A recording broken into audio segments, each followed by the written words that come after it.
we took a risk to incorporate emerging voices in art and architecture.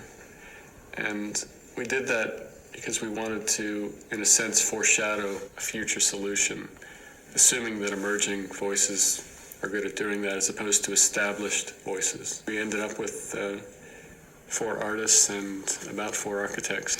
What's remarkable about the project at the moment is that almost everybody's contribution is in that project. The project has somehow been able to synthesize these different insights and produce something quite compelling and at the same time without a single author. Little by little, I think people sort of sorted themselves out as to what their expertise was, what their sort of main ideas and focus were. And you had to find your way. It was an experiment. The beginning of our project takes phase 1 seriously. Phase 1 is the moment in which you start to build, and it's the moment that everybody's been waiting for something to sort of regenerate itself on the site. At the northern edge, this promenade or memorial grounds, we also establish a large mass transit station that sort of erupts out of the below ground plane.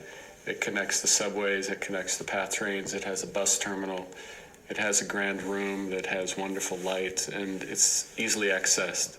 A great portion of the train station is actually beneath this reflecting pool, so a very thin skin of water that is a part of that recovered river is actually, in a sense, the canopy over this train station. But beyond that, it has a kind of presence at grade, and it's a welcoming space. It will ultimately be a kind of footing or a pedestal for 3 of the 9 vertical structures that we were planning. We've densified the site with commercial square footage, and then we've inserted as horizontal layers strata of public and cultural space. These become the iconic pieces of our scheme.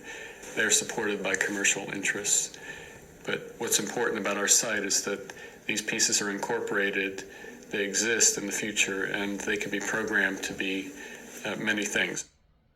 In the scheme, there are spaces that are incredibly silent and reverent and intimate, to spaces that are very public and spectacle-oriented and very culturally alive. There's a complexity to this plan that's not, you don't see it. It's not like something that's a single form and you go, oh, wow, I get it.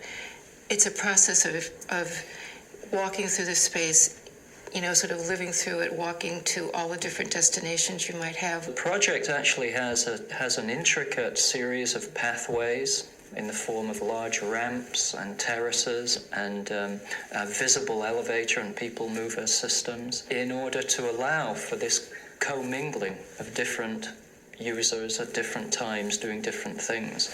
So we've often referred to the project as a mini city.